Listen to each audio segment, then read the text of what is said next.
Hello friends, welcome to செல்வி சமையல் channel.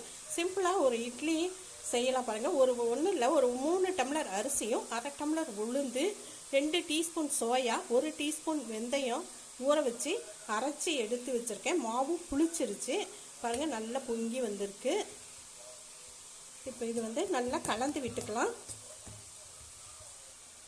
கலந்த மாவை இட்லி தட்டில் ஊற்றிடலாம். அதுக்குள்ளார இட்லி பாத்திரத்தில் நான் தண்ணி ஊற்றி வச்சுருக்கேன்.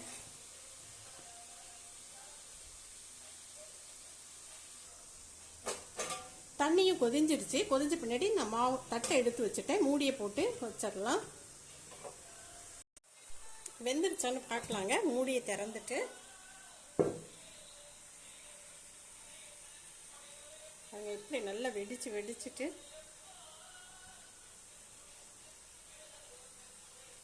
துணியில் பாருங்க ஒட்டவே இல்லை. இந்த இதில் ஒட்டவே இல்லை, இந்த குச்சியில். இப்போ எடுத்துடலாம். தட்டில் எடுத்து வச்சாச்சு.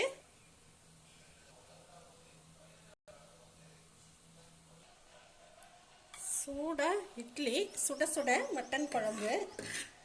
நான் இந்த அரிசியை நான் எதுக்கு இந்த வீடியோ போட்டேன்னா, அரிசியை 8 மணிக்கு தாங்க ஊற வச்சேன்.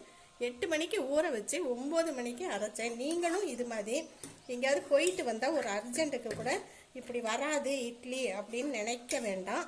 ஒரு அர்ஜென்ட்டுக்கு இப்படி ஊற வச்சுக்கலாம். மற்றபடி நார்மலாக எப்பொழுதும் போல் 5 மணி நேரம் 6 மணி நேரம் ஊற வச்சு அரைச்சி எடுத்துக்க வச்சுக்கோங்க.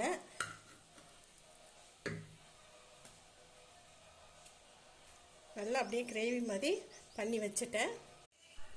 சூடான இந்த இட்லியும் பாருங்கள் எவ்வளோ சாஃப்டாக நல்லா அப்படியே வருது பாருங்கள். சூடான இந்த இட்லியும் மட்டன் குழம்பையும் வச்சு சாப்பிடும் பொழுது இப்போ எத்தனை இட்லி வச்சாலும் சாப்பிட்டுக்கிட்டே இருக்கலாங்க.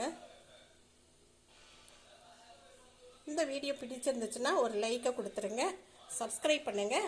பெல்லையும் ஆளுங்கிற ஆப்ஷனையும் டச் பண்ணுங்கள். மறுபடியும் வேறு ஒரு வீடியோவில் பார்க்கலாம். நன்றி.